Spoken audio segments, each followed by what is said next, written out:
काय आपण पदवीधर आहात, नोकरीच्या शोधात आहात? तर मग वाट कसली बघताय?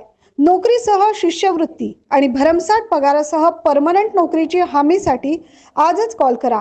Govinda's HR services. संपर्क गोविंद बोरसे, शैला बंड, 837897 5035.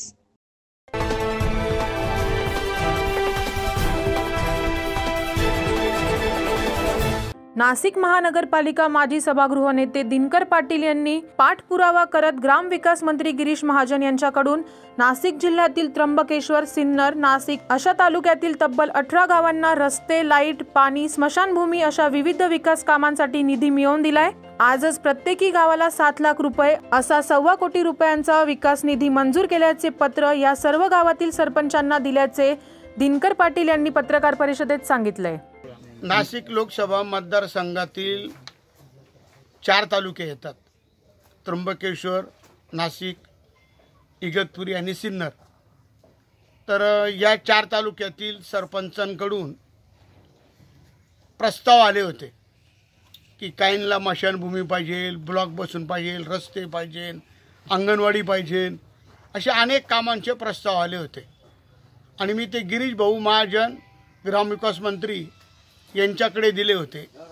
तर त्यांनी 4 तालुक्यामध्ये मला 18 गावांना आज 1.25 कोटी रुपये निधी दिला. तेच सर्व मंजुरीचे पत्र 18 गावच्या सरपंचांना दिलेले मी तुम्हाला पण देतो. आणि त्या अनुषंगाने आज मी पत्रकार परिषद घेतली.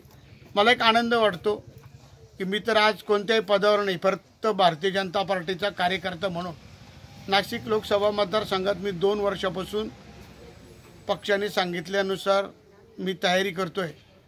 आणि त्याच अनुषंगाने आज मला एक गिरीश भाऊंनी 18 गावांमध्ये 1.25 कोटी रुपये दिले, ते मी त्यांना दिली. त्याचा मला एक आनंद होतोय की गिरीश भाऊंनी सुद्धा या 18 गावाला निधी दिलेला आहे. एक गावाला 7-7 लाख रुपये आणि तो मंजूर झालेला आहे. ती कामं होतील.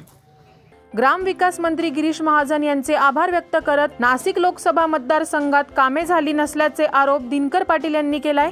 तर या सर्व 18 गावांच्या सरपंचांनी दिनकर पाटील यांचे आभार व्यक्त केले. 9 न्यूज महाराष्ट्रासाठी प्रतिनिधी ज्ञानेश्वर अंधाये, नाशिक.